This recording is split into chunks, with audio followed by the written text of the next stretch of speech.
give a guy who has shown the capability to be a leader, you give him the confidence, you sometimes get more than you think you, and more than you plan for. On today's episode of the season, we're thrilled to welcome back Van Malone, the assistant head coach, passing game coordinator, and corners coach at Kansas State. Van's joined us before, and we're excited to have him return to dive into the topic of leadership and its development throughout the season. Coach Malone shares insights into Kansas State's unique approach to nurturing leadership within their team. We'll explore how they create leadership teams, the importance of cross-position bonding, and activities designed to develop and identify emerging leaders. On today's episode of the season, we're talking with Van Malone, who is the assistant head coach, passing game coordinator, and cornerbacks coach at Kansas State. Van's been on the podcast a couple times here, so we're happy to have him back. And today we're going to dig into the topic of leadership and how that continues to develop throughout the season. So, Van, it's great to have you back here. Keith, man, great to be on. I'm as excited as I can be to be on once again. So, we always think about all the things we do in the offseason. We're building our culture. We're developing our leadership. When you think about camp, I mean, camp is the true start of a season. You know, it's where the rubber meets the road, right? So we've been developing all these things. We haven't necessarily had the heat of battle in upcoming games, big games for us. And there's ways to continue to develop this through the season. I think you guys have a unique way to do this so that it doesn't get focused on one position or one grade level class, that you guys find ways to develop leaders throughout. So talk to us a little bit about where this developed and how you guys get this going as you get into camp. Well, I think if you have good leadership on your team, man, you have an opportunity to have great success, not just for one season, but for many seasons throughout the time. Well, for what we do here at Kansas State is we have over the years, over the last, I want to say 3 to 4 years, we have separated our team into teams, and we call those teams leadership teams. And each one of the position coaches is responsible for, I'm going to say, about 12 or 13 guys on his team. And again, like you kind of alluded to, we divide this team into, well, sometimes it's strategically, they're strategically dispersed, but we're trying to develop leadership on our team. For example, if you have a running back who is a really good leader, you don't want to put him with a linebacker who is also a really good leader. We end up matching the leaders on this leadership team. A strong leader who is a running back, we're going to probably match him with a guy who we really want to develop as a leader, a guy who has shown the potential to be a great leader on our team. We want to match him up with that stronger leader. Right? We want to put that guy in situations where he can grow as a leader. Sometimes it's by watching that strong leader who is the running back, and other times it's just by putting him in situations where he has to step up, where his leadership ability that we've identified, where that can come out. Because he may be in a room with another strong leader, and he's never in a situation where he can take over, where he can be the voice. And so we put those guys in those situations. And over the course of time, like I said earlier, we just feel like it has really helped our team. Yeah, I think it's a great concept when you think about it. You start to see who the leaders are now, right, over the course of the off season. But then you see those guys who are on the brink, and it's the opportunity to make sure those guys get into a leadership role, make sure they're developing as leaders. I think it's very important, especially for young guys. You know, you think a lot of times the senior voices take over, and you might have that very talented junior guy who, I don't know, I think some guys get in that mentality of, well, it's not my turn yet, but you can put them in a situation where they're leading now. And I'm sure over the course of the season, that's going to pay dividends, not just for the following year, but that season as well. Exactly. There are so many ways as we've developed these teams, as we've developed this competition, this leadership competition, if you will. There's so many situations where we've identified the leaders on an individual team, but then now it's like a competition to see who can hold their group to be more accountable to the standards of the team, or who can encourage, inspire their team to do more community service together. And so there's ways that we push our guys through these teams, that we push our guys to take advantage of, or not even take advantage, but to recognize the standards that we built on our team, the culture that we built. And as we use those leaders, we just feel like, I think you alluded to it earlier, we feel like, man, that when the chips are down throughout the season at different points, that this leadership, no matter the class, it won't be the leadership of the seniors. It won't be the leadership in the quarterback room.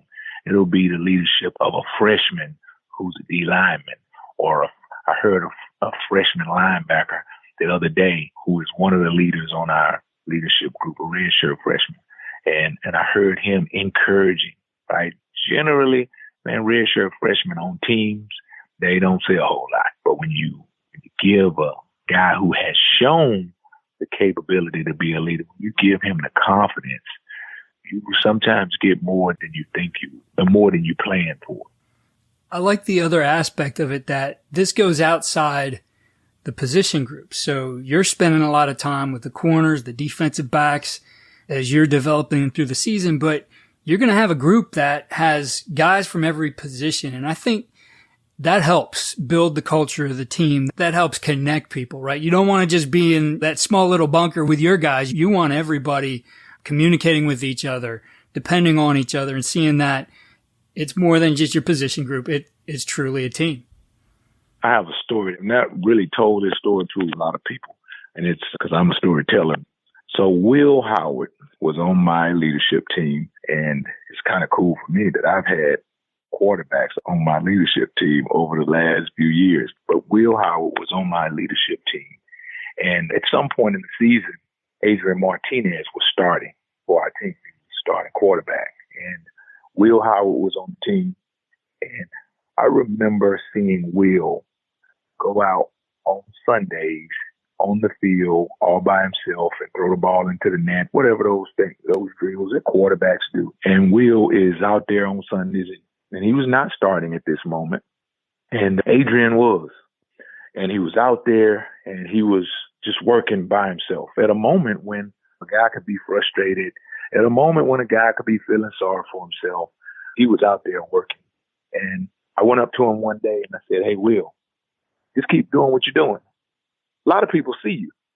I don't coach you, but I see you." And there came a point where Adrian had an injury and Will had to step in.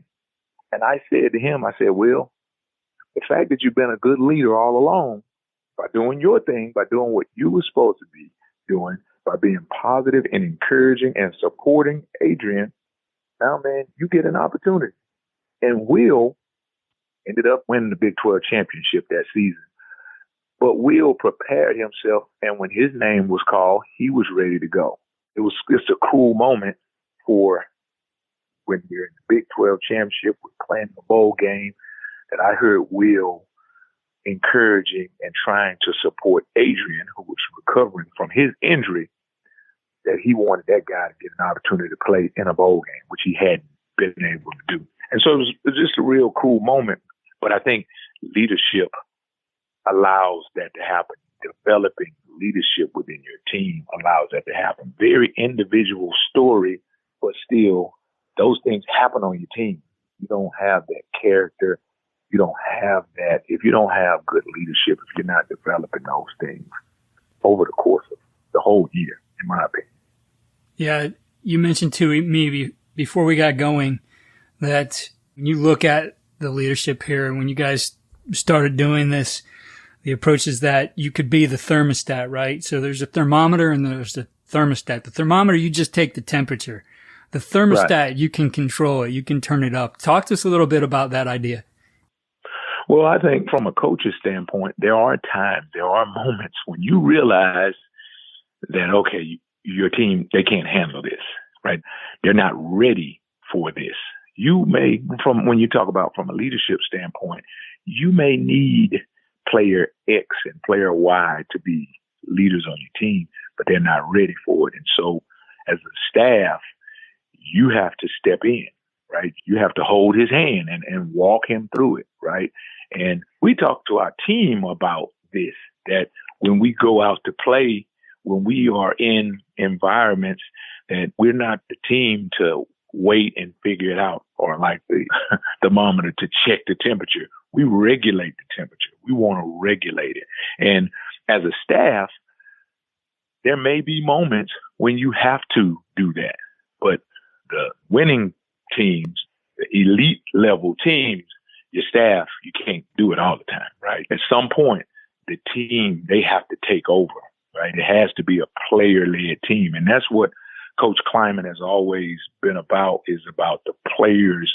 This is their team. And yeah, sometimes as coaches, we have to kind of stand in and we have to stir the soup. But honestly, you have to stir it just long enough so that they can grab it and they can take the wheel. And when you have the players driving it and our thought process, then that's when you got the true success. That's when you're taking it to the next level. Coach, you mentioned a few things that you do, but for our coaches out there who like this idea, want to implement that, want to get more out of their leadership this season, what are some of the things you do with your group that just brings the guys together, from daily activities to stuff that you might do throughout the course of the season? Well, what we do is, some of the things that we do is we try to create activities that the players will like. Bowling, for example, right? Bowling. And we try to create competitive environments, because in those competitive environments, which most of the time student athletes, guys who play sport, who have reached this level of football, man, they'll compete in anything. And so when you got a group with O linemen and D linemen and defensive backs, and wide receivers, and they're all on the same group, right?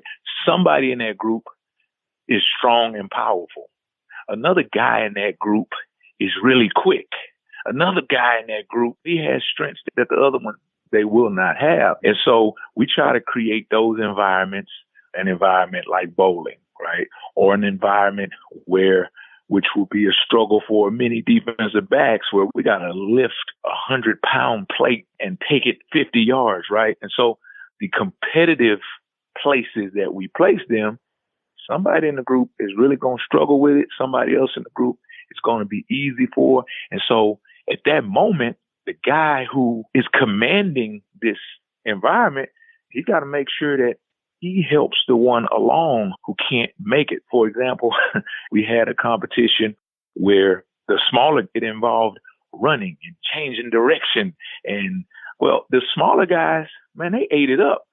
But the bigger guys, they had to struggle. Well, DBs and wide receivers, they can't just sit there and yell at the O lineman and D lineman. No, they got to figure out how to encourage them, how to, within this competitive situation, how to help these guys succeed in this environment that is not necessarily their strong suit. And so we create environments so that each group within our team, so that each of these skilled or big guys can struggle. Well, in that moment, the other group has to have big time leadership to be able to help the one who is struggling succeed.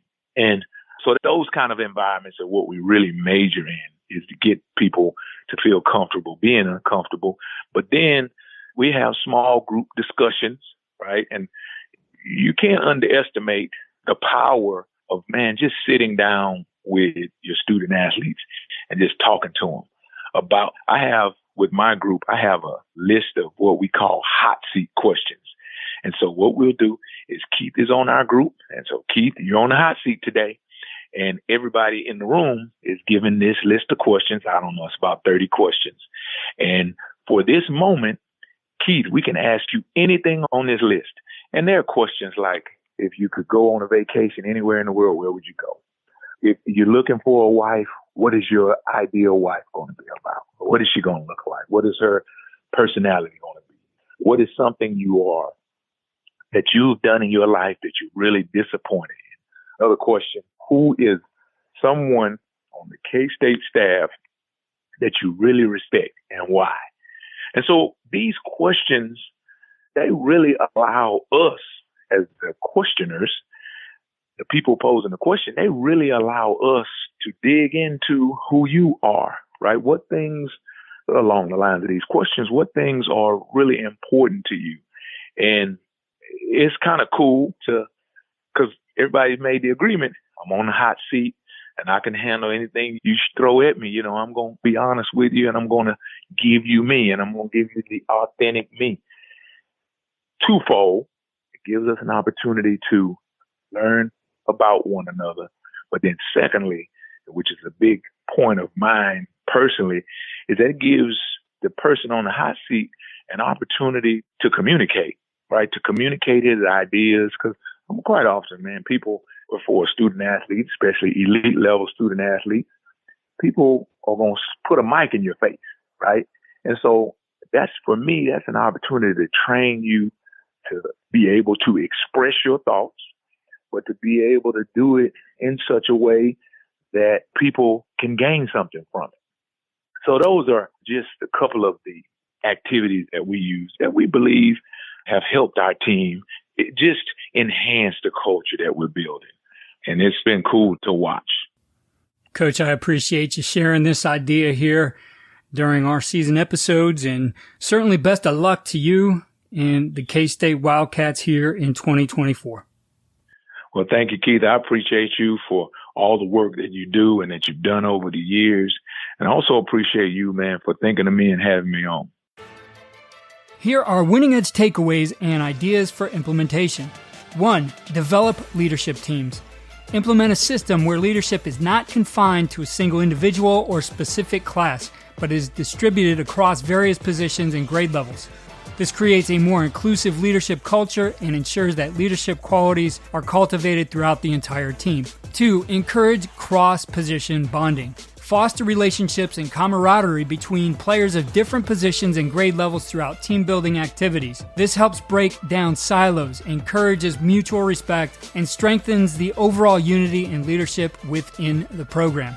3. Identify and nurture emerging leaders. Regularly assess and identify players who display leadership potential and provide them with opportunities to develop their skills. This can be achieved through specific leadership training activities, giving them responsibility during practice and games, and providing mentorship from established leaders within the team. Be sure to follow all we're doing this season on coachandcoordinator.com and follow us on X at Coach K. Grabowski.